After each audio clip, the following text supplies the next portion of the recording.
Welcome to Who Are You, a CSI podcast. I am Raven, and I've seen CSI through and through around 3 to 4 times. And I'm Nick, and this is my first time experiencing these episodes.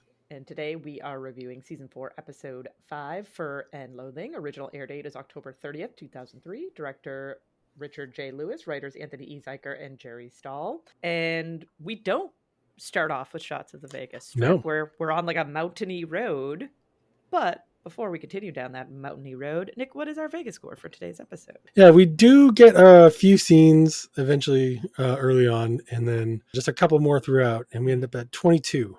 Okay. Yeah, I was going to say, this wasn't, other than the fact that this episode is very convention heavy, which I do associate with Vegas because I have flown out to Vegas for conventions. So like those two things are like linked for me intrinsically. This isn't really a very Vegas heavy episode beyond that. Yeah, it's like in like a hotel more than like a convention center, like when they're showing it off. So to be fair, the convention I went to was in a hotel that had a convention center-y part to it. So like the biggest room they're ever in is like elementary school auditorium sized. Yeah. You know what I mean? They don't have like that convention room floor feeling. Or yeah.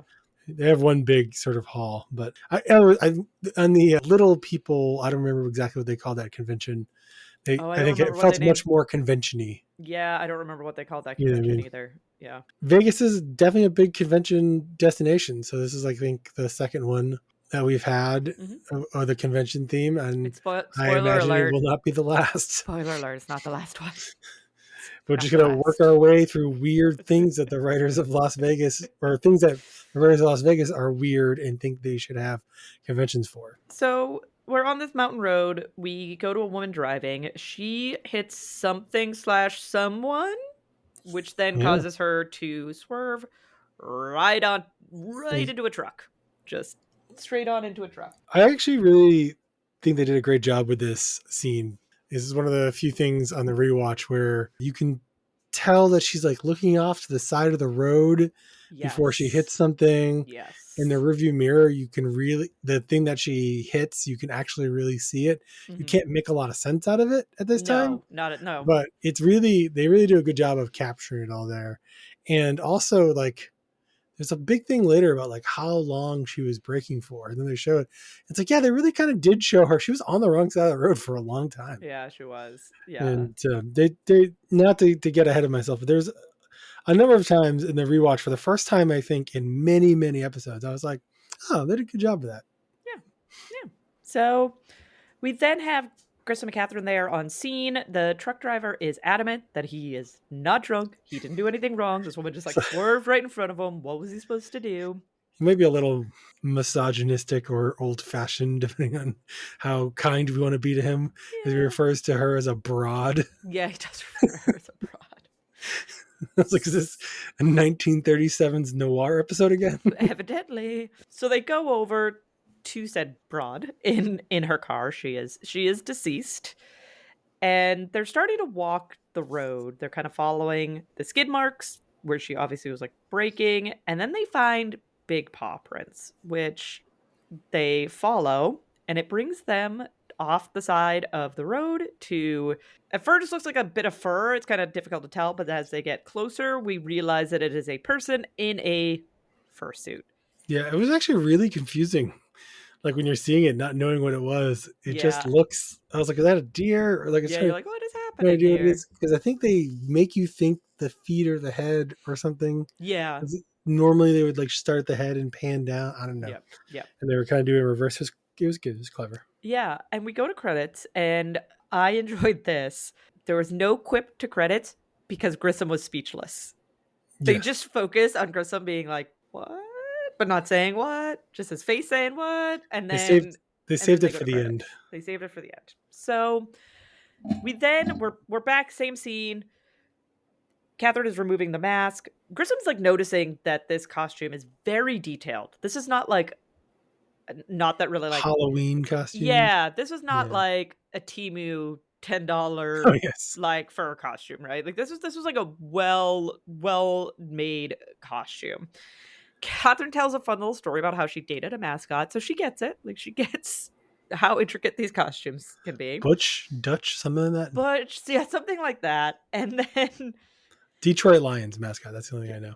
Catherine pulls a quote unquote fur ball from the mask, from the mouth of the mask. And then David comes over and he's very disturbed by this scene because when he was growing up, there was a cartoon raccoon called Stripey that he and his like fellow kids loved, and this man in a raccoon suit is reminding him of Stripey, and it's a little bit traumatic for David. I thought that was going to come back up again. It Never doesn't. does. No. I just wanted to mention it because I just thought it was like a funny, weird Yeah. little like They spend a offshoot. good time. They spent a good amount of time on this.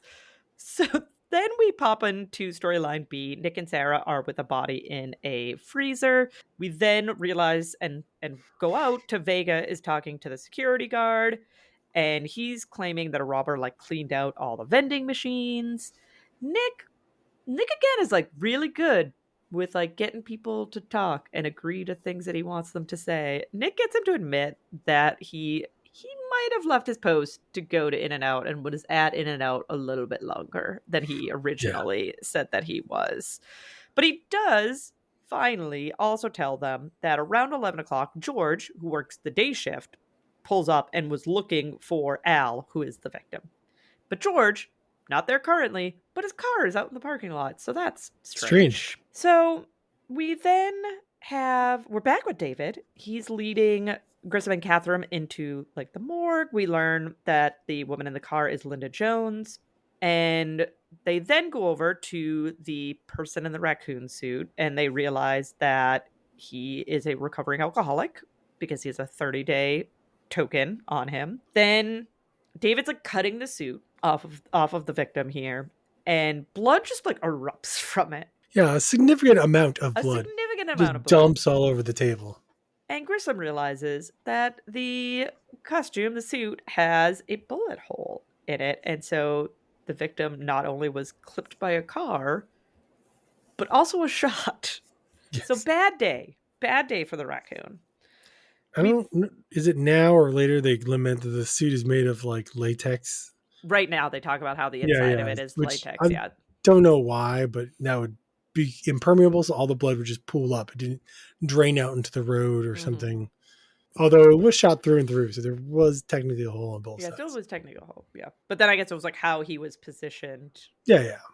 That the body, the blood pooled elsewhere. There's still plenty of pooling room inside of a suit. Yeah, this is true. Doc Robbins is then in the freezer with our victim from storyline B, and he gives instructions on how to like put boiling water around the perimeter of the victim so they can lift the victim up without losing limbs. He had to have his out of the lab moment. He did. He's on a roll here. He's on a streak with his out of the lab moments. I'm proud of Doc Robbins. We then have a few scenes with Nick going around the crime scene. He spots blood pellets. He picks up like this piece of like plastic. Like he's just collecting different things from the scene, which we will follow up on. We then have Catherine approaching Warwick, who's in the lab. We learn that the man in the raccoon suit is Robert/Bob Pitt, and he was ordered to AA after having, I believe, like a DUI or something happened that he was in court ordered to go to AA. And we learned that the fur ball, the blue fur in his mouth, is also synthetic, which of course it's blue. Like there's no natural blue fur as far as I'm aware. So I was like, yeah, of course it's synthetic, but that's fine. Greg Sanders enters with the results, the tox results from the victim. No alcohol. So he was, in fact, still on the wagon, but he did have Epicac and civic oil. So one thing that would make you vomit, and then one thing that theoretically can be used as an aphrodisiac. We had a bottle of Ipecac syrup in like my medicine cabinet growing up, which I'm sure was there from when we were babies. Yeah, I mean, I think Catherine mentioned having to use it on Lindsay. Yeah, and I don't know why we still had it when we were all adults. Like not adults, but like, you know, old enough to know not to drink the bleach. But it was still always around. It was like I often wonder if my parents didn't get it after they had to bring someone to the hospital. And the doctor's like, you should really have. Yeah, you should. Because really it was that, and it was a bottle of activated charcoal. Oh yeah, which is you give them to throw up, and then you give them that to absorb anything that resides. Yeah, and it's like I was like, oh, what story has my dad not told me? Nick, you once drank bleach. You made Stuff like it. that. Yeah. You survived. Well, I So, mean, who knows? Who knows? I could have been a genius. Yeah. I mean, that's true. We'll never know. Or just been able to digest onions. That's true. And peppers. Yeah. Yeah. Yeah. Yeah. We then have Jim Brass and Catherine there at Pitts's home. Catherine finds a nice little collection of raccoon plushies in his theoretically bedroom, but then I was wondering where does he sleep Yeah. because the entire bed is covered with I raccoon assume on top of the plushies. pile. I guess on top of the pile. You Yeah. could I have mean, who another am I to bedroom there. judge? Yeah. But on a calendar that he has hanging up in the room is PAFCON. And PAFCON is still going on. So they're like, maybe we need to go check out PAFCON. So Grissom and Catherine go do that. We learn that it is the plushie and furries convention. Grissom fascinated. And not in like in a like a truly I'm a scientist and this is like legitimately very interesting. I don't say like bewildering, but like that novel exposure. Yeah. Yeah, he's just like, wow, this is like amazing and I just want to like be in this and learn about it. Catherine, not so much. Catherine a little skeeved out by this Yeah. entire There's a lot of weird language used throughout this episode. It also flip flops a little bit, where like sometimes like Grissom says something weird, and then Catherine's kind of being like the more corrective one. Yeah. And so it's obvious they had a lot of trouble navigating the script on this episode. Yeah. We then have a Nick, Sarah, and Richie walk and talk. We learn that the piece of plastic or the piece of material that Nick collected at the scene is part of a shotgun stock. And the rest of the information needs to come from Hodges, though. And from Hodges, we learn that the like material, it's adhesive.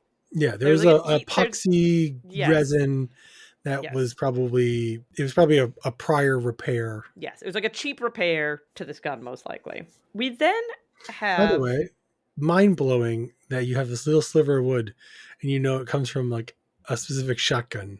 Like I could get like it's this type of wood or this kind of thing, and maybe that's totally doable. But I was kind of like, wait, they can do. You're like, what? Can they really do that? Like, is that possible? I was like, maybe. I thought they were going to be like, oh yeah, it was stamped with serial number. You know, yeah. You know, some kind of like that's fair. extra step, but they were just like, no, just like we just know. It goes to like this very specific shotgun. I was like, yep. Okay. Then. We then have a tall disheveled man walking into police headquarters, and he wants to report a crime, which brings us immediately to Vega, Sarah, and Nick with said man, who we learn is George, the missing day shift person. Give me real of Mice and Men vibes. Yes, for sure. And we learn from him that he was trying to get Al in on the action on like selling this expired ice cream, and that's why he like had stopped, by the place that night. But instead, they encountered the robbers, and then he's like bopped over the head, and then he's put in the trunk, and then he uses a tire iron to escape, and he's like in a town. He's in a town that he has family, but he's like, that's a little weird. That was one of that is also an important note, which I did not see coming. And on the rewatch, I was like, oh yeah. Like, all right. Yeah, how clever. I was like, oh yeah, I have family in town, but I went to see them, but they weren't home. Yeah, I went to go see them, but they weren't home. And so Sarah starts processing George a little bit, like his clothing. She pulls some like blue flecks off of his shirt, and then she notices that he has blood on his pants. So she's like, "Hey, George, you and the pants gonna have to hang out here for a bit." We then have a scene with Grissom at a lecture. He's like really, really diving into this. So he's like attending. He's going to the lectures. I really want to know. I think this entire lecture is made up for the show. I think it seems so. I think weird. so. Yeah, I think it is. I would really want to know because it would have been cool if they like actually found somebody who's associated with that lifestyle and put in like a piece of an actual lecture. Okay, so fun fact. Did you see the description of this episode on Paramount Plus? Like what it no. said? Oh, okay. Hold on. Let me see if I can pull it up. Okay, so here's the description on Paramount Plus of Fur and Loathing. Because this is perfect. I wanted to bring this up, and this is perfect. Anthony E. Zeiker says, quote, "My middle son, Evan Jerome Zeiker, identifies with being a furry. Today, they still identify with this culture, which was rooted out of this episode. Who knew Ness or Litho is the CSI creator's son. At this point in our seasonal run, we were looking to do episodes about interesting and provocative worlds back then, and then it cuts off. It keeps going. But his Anthony Zeiker's son is a furry, and that's like what spurred this episode on. Oh. Is he in the episode? Yes. Is that what they were saying? He's one of the characters? He's one of the characters. That's cool. Fun fact. I feel like maybe they didn't consult him as much as they should have. Some of the time. I definitely agree with that. So so then we have Catherine approaching two men at this convention. She's like asking if they recognize Pitt. They do not want to talk to her. She tries to pet one of their plush dogs. He's not for it, which fair. Like, ask for consent before you touch people's stuff. Yeah, that was actually in like one of the times I was like, they must have talked to somebody if they put that in there. Or maybe the extra was like a person and it could have even happened organically or happened offset, and the director's like, let's put that in the in the thing. Yeah. Grissom then finds and purchases a picture of Raccoon and Lamb. Because now he's realizing, why am I showing people pictures of the victim without the human face? Yeah, with his human face. Like, that's not how people here are going to recognize him. I will say, going to a convention and be able to buy pictures of other people at that convention. Very strange. Probably doesn't happen at most conventions. No. Very strange. Unless it's like a modeling convention and they're getting a cut. And they're getting a cut. No, this, I will say, very. Because the only thing I could think of, the only thing I can compare is when I was at the Star Trek convention and you went and you got a photo op. You had to go and pick your pictures up, but you didn't buy other people's pictures. You just went and picked up your own pictures. You've ever been on a cruise line and put the photos out in the hallway of everyone? If you picked out a picture of a random person and went to try to buy it, I would think they would be like, "Sir, you can't buy that." Yeah, they'd be like, "That's not you." Maybe, and again, me not really knowing, maybe there's some chance that at a convention like this, because people are wearing masks all the time, they have no way of knowing who you are. Yeah, so maybe they think that Grissom is this is just Raccoon. the normal protocol, yeah, so that people don't have to expose themselves. You know what I mean? Don't have to take their wallet out and break character while they're in costume. Maybe. So we then have Catherine attending a fashion show, and she spots a blue cat in a bikini/lingerie set and is like, "Hey, you need to come with me," because they're trying to find plushies and furries that are blue because of the fur ball. So they bring all the blue furries together, and they're letting them know, we're going to need samples. We need to talk to you with the mask. But the cat refuses. The cat is like, nope. If you want to talk to me, this is how you're going to talk to me. I guess we're lucky that blue's not a more popular color. Hello? This is racial profiling? We're going to need samples of your fur. We're also going to need to talk to you without the masks on.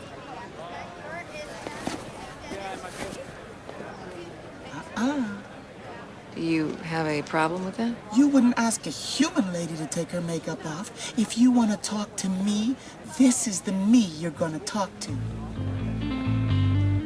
So then we have what I think is a fun scene, mostly because Jim Brass is just amazing. But Jim Brass is escorting the cat through HQ to the interrogation room. And Jim Brass is being a professional about it, but he definitely has that face when he first walks in where he's just like, I don't know. What do you want me to tell you? This is how they wanted to walk in. I'm just doing my job. There is a really, I don't think it's intentional, but a really sort of interesting coincidence with the cat has got her hands together in cat pose. Yes. So, but they almost look like they're cuffed. Yes, but it almost looks like they're cuffed. And I was like, oh, was that intentional? Yeah. If it was, it's so good. Yeah. So they bring the cat to interrogation where Catherine and Grissom are. Sexy, which is how they like to be referred to, does finally agree to removing the mask. And this is my first spot. Yes. The guest star. This is Willie Garson. He plays Bud Simmons in this episode, and I know him primarily from Sex and the City. Oh, interesting. I know him primarily as Moz in White Collar. Oh, okay. White Collar is a sort of I guess it's not really a crime drama show. It's more of a detective. He's in 81 things. episodes Yeah, of White Collar. Yeah, he's yeah. like a secondary character, but one of the most popular secondary characters in the show. He's in like whole seasons, every episode. Okay. Later on in the season, he's sort of the best friend of the main character. But yeah, and it's almost like funny because like this is exactly the same character in a lot of Oh, is it ways. really? Like, yeah, like you would if that character had this habit, I wouldn't be surprised. And that sort of like he's always like, because they're all scam artists in that show. They're switching from one thing to the next, like, and then he has this like deadpan face. Like his sort of like normal non-animal caricature is very much like the character of the Maz character in White Collar. Okay. Oh, funny. I was like, holy crap! And it's like, cool. Yeah, so first spot the guest star of the episode, and this is where we get some of the lingo. We start to learn some of the verbiage used in the community, which is that he admits that Rocky was scritching him, which is like kind of like a grooming, innocent-ish, light petting sort of thing. Yeah. We then have Catherine and Grissom with Bud/Kitty's costumes. They scan it and look at that. There's some biological fluids right underneath that bikini bottom. A lot of it. Whoopsie doozies. Apparently his do they tell you whose it is at any point? I was assuming it was his, but it's a victim. his It's Rocky inside of Raccoon. his costume isn't latex. They do say at one point that it's Rocky Raccoon. So the inside of his costume isn't latex. Maybe that's why the inside of Rocky Raccoon's is latex. Yeah, Keep the spillage. Yeah, I don't know. So this does bring up a conversation, like one of a few conversations around sex in this episode. And Catherine's just like, why can't, like, what's wrong with regular sex? And Grissom's like, what is regular sex? And Catherine's like, look, like, to each their own. But, and maybe there's so many things. Strikes me as the character who's probably most likely to have regular sex. 100%. I agree entirely. And there's so many lines that I think could be the title of our episode. So I'm going to have to like find out which one like wins when I'm editing. But Catherine's like, kind of like, yeah, all right, cool. Yeah, whatever. To each their own. But she's like, but I'm not going to bop a 6-foot weasel. Yes. And I was like, that's so good.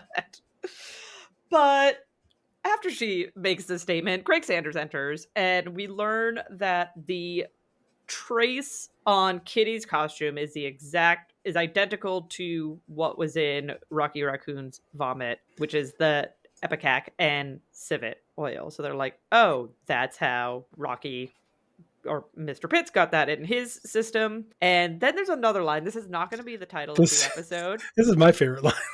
It's so good. So well done. So Greg Sanders goes, that's what you get for eating, and then like cuts. There's like a dry pause before the cut. Like, do you know what we're saying? Do you know what we're hint, saying? nudge. Nudge. So good. So good. Both times I watched this episode, I was like, so as we've talked about, I am a child half the time.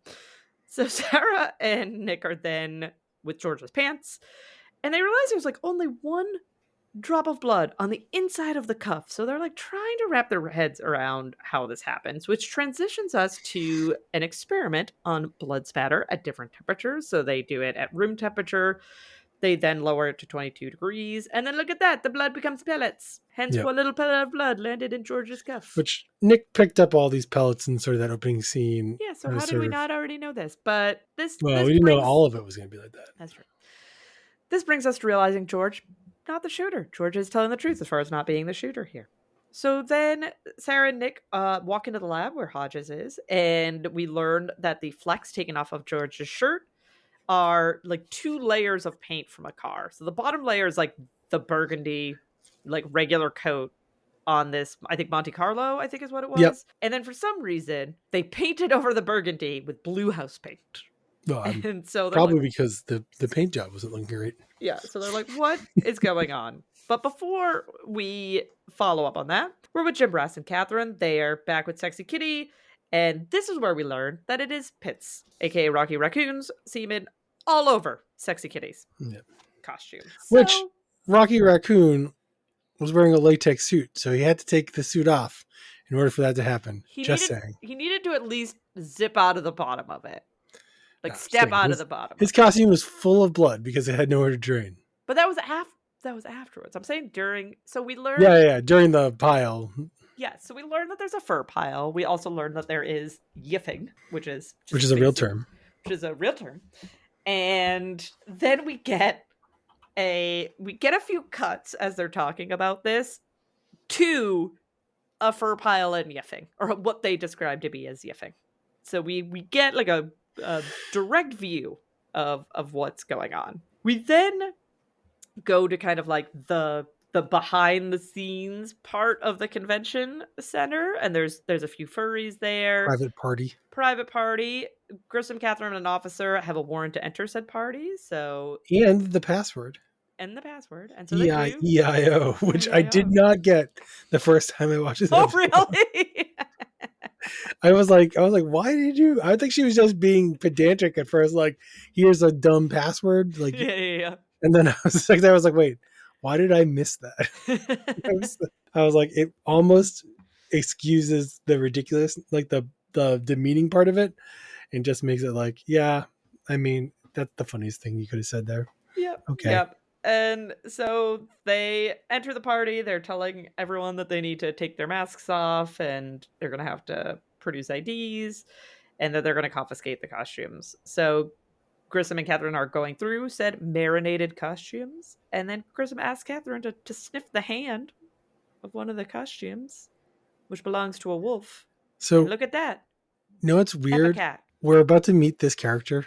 We are about to meet this character. Can pause, but they intentionally have this giant photo of him attached to the costume with his character name John Lee. Yep. And I was like, wait, I didn't think it was gonna be. I just thought it was a throwaway. And I was like, hey, I know this guy. I know this character. And I was like, I have a spot the guest star on a photograph. Not realizing that I should have realized that they did that because we're about to meet this character. Yes. So we can do the spot the guest star now if you want to, though, because it's also my spot the guest star. Yeah, and I will be amazed if you have the same source. I can almost guarantee we do not. Yep. Okay. So this is Patrick Fischler, who plays Mr. Lee or the wolf, I guess, in this episode. John Lee is his full character name according to the picture. Oh, okay, according to the picture, but it's not in his credit. I was gonna say it's not in his credit though. But that's what's written on the photograph, John Lee. So this is okay. I'm gonna count this as a spot the guest star, but it is only a spot the guest star because I knew him from this episode, and then I saw him in an episode of Bones, and I went, okay, I know that guy from CSI. So now, like, it's a boomerang spot the guest star. It's a boomerang spot the guest star. So he guest starred in one episode of Bones, and that's how I. And then he was also in 8 episodes of Once Upon a Time, and so I'm almost positive I recognize him from that too. I watched a lot of Once Upon a Time, and I saw that, and I was like, yeah, I don't really remember him from that show at all. I know. Now I gotta Google that character because it's like it's later in the show, and I wonder if maybe I didn't watch that season. Okay. But I know him as Elliot Stemple in the hit, also USA show, because White Collar is a USA show, Suits, where he plays a character called Elliot Stemple, who is only in a couple of episodes of Suits. Okay. But he is like talked about in a few more, but I really remember him because for some reason I've gotten into a loop of short form video clips of Suits. Okay. And there's a lot from the episodes that he's in. Him and the main character in that show argue or trade blows back and forth, and a couple of them, and it's like, so like I even knew his Suits character's name when I saw his face. Yeah, I was like, that's Elliot Stemple from Suits. And then I went to look it up. I was like, he's only in 2 episodes? I thought he was going to be in like a whole season. I thought he was going to be the bad guy for like a whole season. He's like a 2 little episode thing. You're like, nope, just kidding. Yeah, it's kind of funny. But yeah, I was like, I definitely knew he was. But he looks just like he does in this episode. They aren't that far apart. And I thought, like, I was almost like, he must be in a bunch of other things. And I was like, I mean, he's in stuff, but he's like definitely in things, yeah. Nothing to write home about. I feel so like... I did message you that I had a fake spot the guest star where I thought somebody was someone else. But it was Rocky Raccoon, wasn't it? No, it's Linda Lamb, who I forget I can probably look it up really quickly. I think I'm almost positive that the person who plays Mr. Pitts in this episode was in an earlier episode of CSI. Hold on, let me go see if I can. Oh, yeah. So I So messaged Raven that's and who I was thought it like, was. this character, I thought it was this person. It's not that person. It was not the person I thought it was. And that, however, the person I thought it was in an earlier episode, as I was saying. So not the actress in this episode, but the actress I thought it was has actually already guest starred Gotcha. in an episode. Okay, but I want to double which, check. I'm fairly certain that Rocky Raccoon / Mr. Pitts was in an earlier episode. No, he's only in one. Huh. I definitely thought that he played another character, but it's just saying one episode of CSI. All right, I guess I'm wrong. So this actress is in season 1, episode 22, Evaluation Day. Oh, okay. Yep. And I don't even know if I remember now, but there's these 2 random girls that they pick up, and they're like in the crime. It's funny because I can see the photograph of it. It's from, I think, the B plot or whatever. I know which one you're talking about. Yes, because the main plot is a young kid. Yep.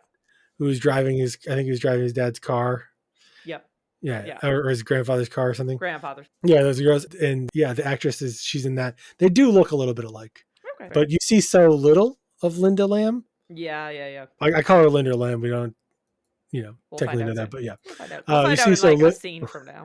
Yeah, we see so little of her that, and it's dark or whatever, and they do look a little bit alike. I mean, not that much alike, but a little bit alike. And I was like, but I thought it was funny that I thought it was this person. I looked it up. Okay, it wasn't.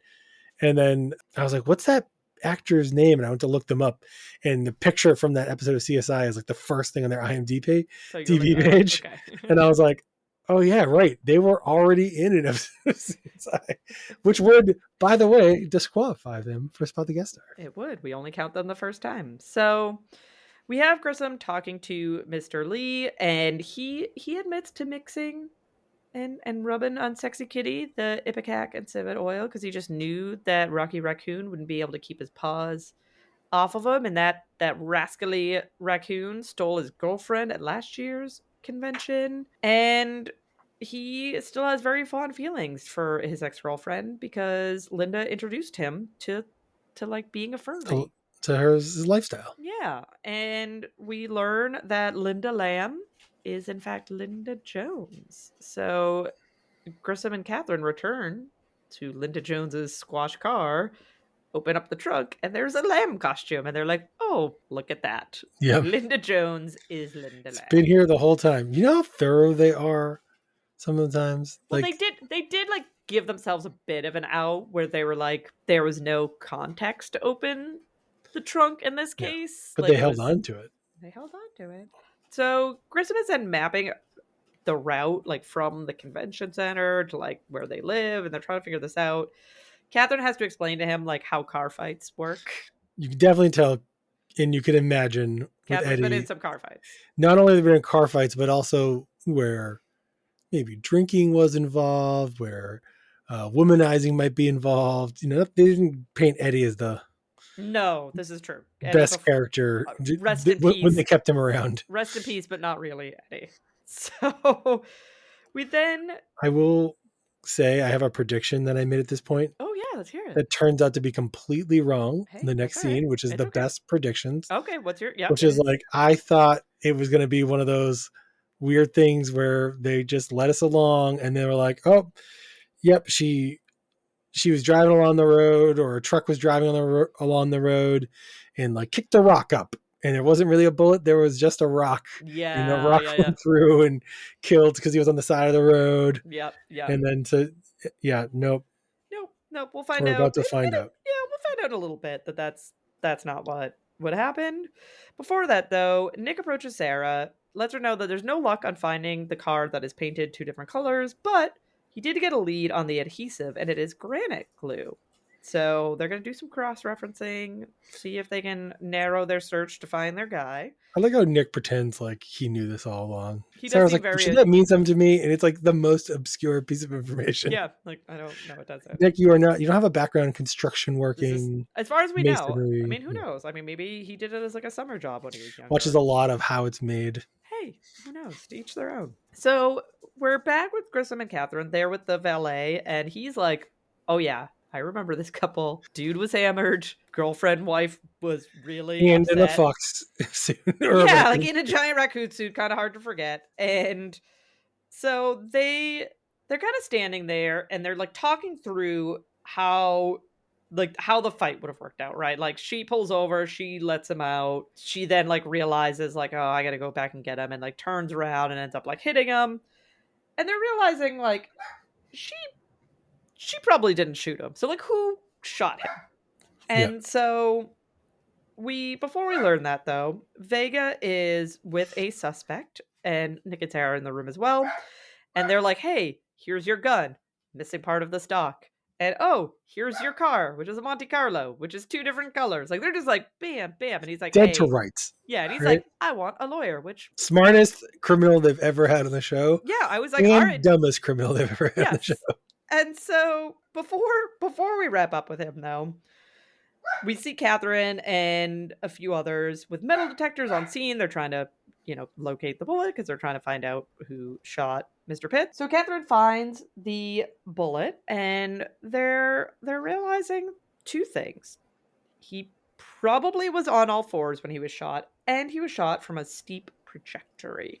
So then Grissom starts pondering and he's like, maybe we're going about this the wrong way. We've been trying to find a person who shot a person. Maybe we need to find a person who shot an animal. Yeah. Like, I mean, at this point I was thinking like hunting or something like that. They do show like a truck drive by up on, there's like a access road that's up in an elevated position with like a fence. And you can imagine that there could have been somebody up there. Yep, for sure. So then this is another one where it's like, I mean, it wasn't as bad because they didn't like literally walk George up to him, but George walks into, but even still, like George is a witness. You shouldn't be letting George just like walk into who you think committed the crime. Like those 2 shouldn't meet, but they do.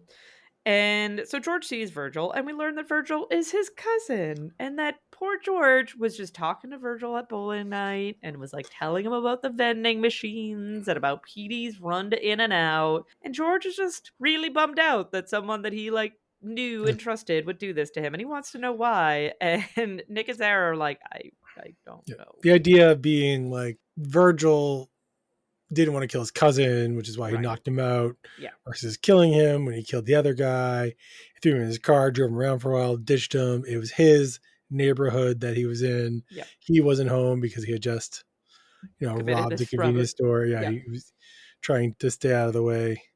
Which like ties it all together. It was a really good, like kind of like, okay, yeah. That's, you laid down all those tracks. Good job.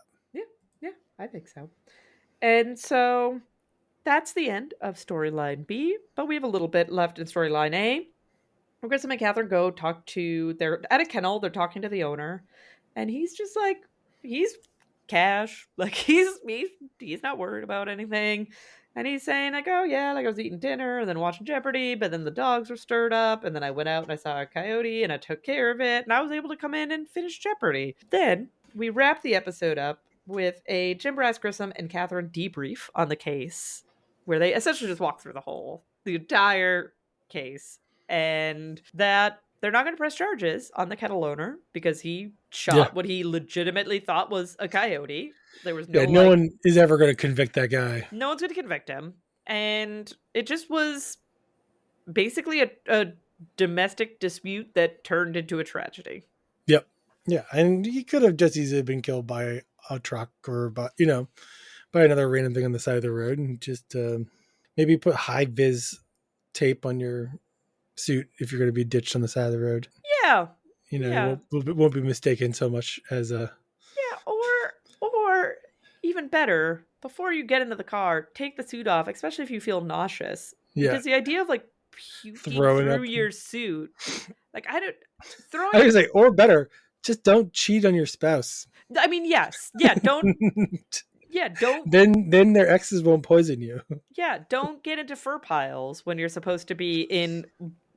Like, to be fair, we never hear this one way or the other, but we assume to be a monogamous relationship between Rocky Raccoon and Linda Lamb. Yep. And he is out there yiffin with countless Well, other yeah, I people mean, in a fur pile. even Linda's own words and reenactment reinforce that idea. That's what I'm saying. Yeah. She does Yeah, not yeah. like the idea that he's partaking in fur piles. Yeah. Yeah. So, good point. That is very true. And that is the end of our episode. So, Nick, what did you think about today's episode? I wasn't sure, I think, how I felt the first time, and I really came around to the episode. Okay. I think I am almost shocked. Even like reviewing this episode has been fun. There were a lot of things I caught on the rewatch that I was like, oh yeah, okay. They've done a good job there. It's been a while since I think I felt that way. And that's one of the things I like when they do it well. So I had to give it some bonus points for there. I actually decided during this recording to pull it up by a half a point. Ooh, okay. All right. And put it at 3.5 because I'm going to give it a rewatch. All right. Because I enjoyed rewatching it. And what else can I go off of than what I enjoy? That's fair. Also, I stumbled on the weirdest fact. We missed a spot the guest star of epic proportions. Oh no, who did we miss? Kevin from The Office, aka Brian Botgarner, plays Dogman, a background extra in a dog suit. And I will Google you this Reddit from the CSI Reddit where someone has screen grabbed. It is not a high quality picture. Oh, so you could not tell me that was him. Let me open this up. But apparently it is. And we'll share this on our socials. He shows up as uncredited because I was checking to see if Anthony Zeiger's son was like in the extended cast and crew credits. Yeah, I would never have. I would never. But yeah, that's Kevin from The Office, a Dogman, uncredited. Oh, so Virgil is also uncredited in this episode, which is crazy because he has speaking parts, several of them, and he's a main character. He's not credited in this episode? Well, he's on IMDb as uncredited. That's bananas. As is apparently Eric Stonestreet, who I don't think is in the episode. And we haven't seen an episode in a long time. So maybe I can't always trust IMDb. Yeah. Because he definitely had a speaking. Yeah, he is uncredited. I also feel like, is he a spot the guest star for me? A miss spot the guest star? Hold on a Eric second. Stonestreet? Robert Baker. Oh. Who plays Virgil. Well, he could be a miss spot the guest star. That's what I'm saying. I said, is it? Oh, he's in some stuff. He is. I don't really recognize him from anything. He's in 3 episodes of the originals. Yeah. So I don't recognize him from that. I probably know him from that. Oh, he's in 13 episodes of Grey's Anatomy. Right. That was that. Yeah. I thought you might know him from that. Yeah, I probably know him from that.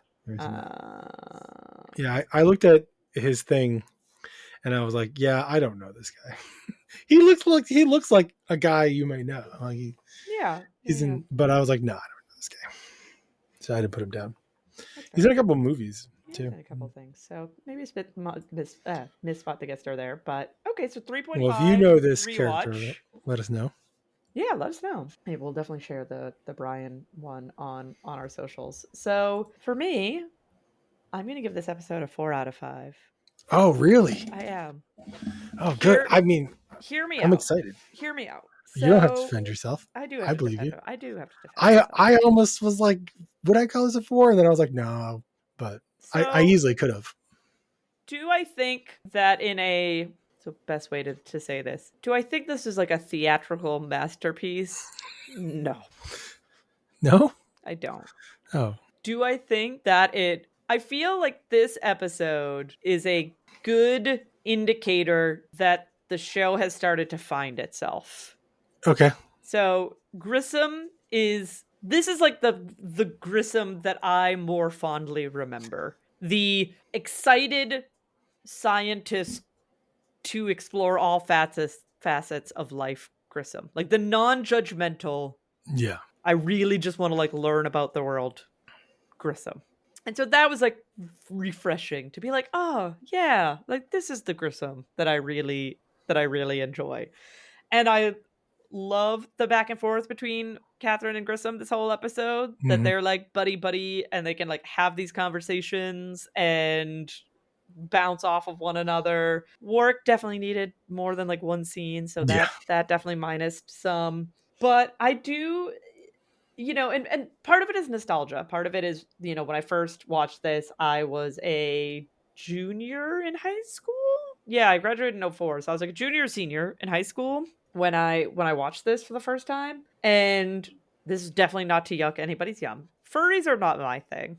But I do remember fondly, like, looking back and realizing that, like, CSI made subcultures not so others. Like, there was like a legitimate, like, not that they did a perfect job of it. Like, they definitely like made some jokey jokes where maybe jokey jokes shouldn't have been made. But overall, they treated the topic fairly respectfully. Yeah, it's hard not especially to. with the time. Like, I'm not, Yeah, now obviously it could be done a lot better. But like at the time, I feel like this was like given a pretty decent treatment, all things considered. it's hard not to apply the standards of my time of now, Right. as a first time viewer.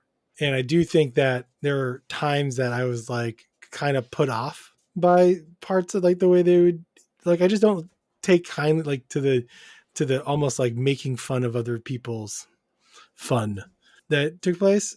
Yeah. Which is why I was sort of like, oh, when you told me that Anthony Zeiger, like, he has a relationship, because it means that they truly meant well. And I think they just didn't have the tool. Yeah, and maybe I'm just do giving a them the better benefit of job. the doubt. But I will say, like, when I watched this the first time, I did not interpret it as, let's just, I was going to say like a bad word, but we generally don't put like parental warnings on our, but I saw it as like, yeah, like, yes, there was definitely some poking fun, but not in a malicious way.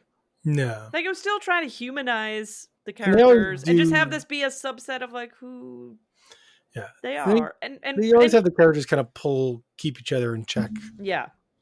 I do think the script, like the jokes in this episode, might be the best jokes they've written in any episode so They're far. so good. That's what I just feel like I was like legitimately like like several times during this episode. Very disappointed the first time I watched this episode that Lady Heather was not in it.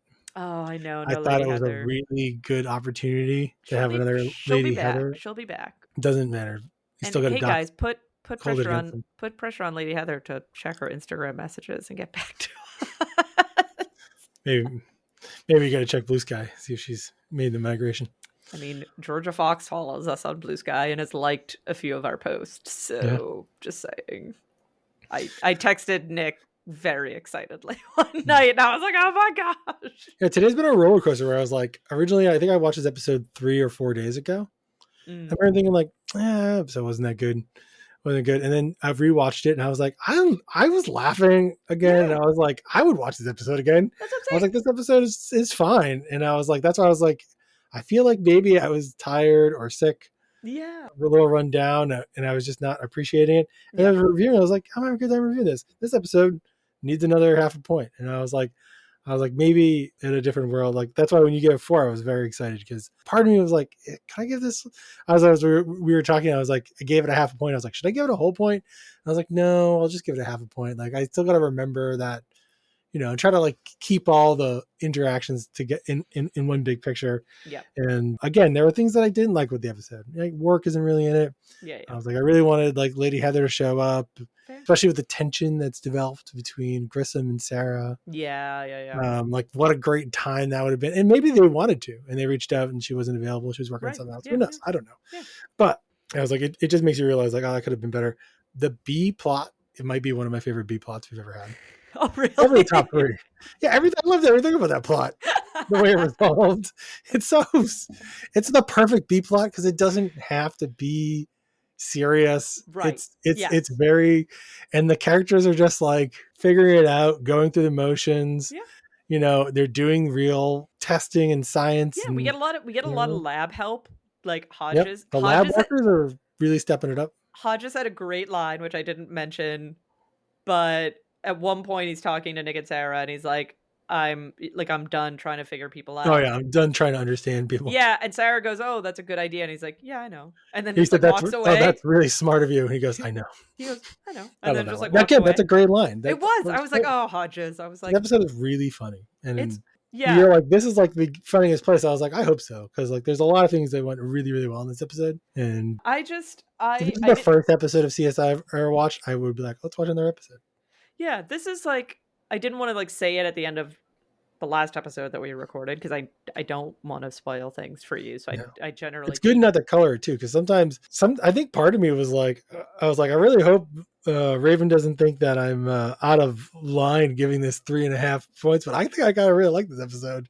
No, because I was so excited when I realized that this was the episode that we were reviewing. Like, I was like, yes! I was like, it's this episode. I love this episode. And then I was like, I can't say any of this because I don't want to color Nick's opinion in any way. It's definitely so rewatchable. So I was like, I just have to like keep my mouth shut. But yeah, I love this episode. The power of the rewatch. Yeah. You know, when I think about the fact that you've seen this episode 3 or 4 times before we started recording this, and then you're watching it 2 more times, I think is really important to like keep in mind for like a show you want to watch over and over again. Like people binge all these different shows so often, and so yeah, I think that this show it's like immediately I like when I'm rewatching, I was like, yeah, I could watch this episode. It's funny, it's good, it's good, it's easy to digest, it's not heavy, you know.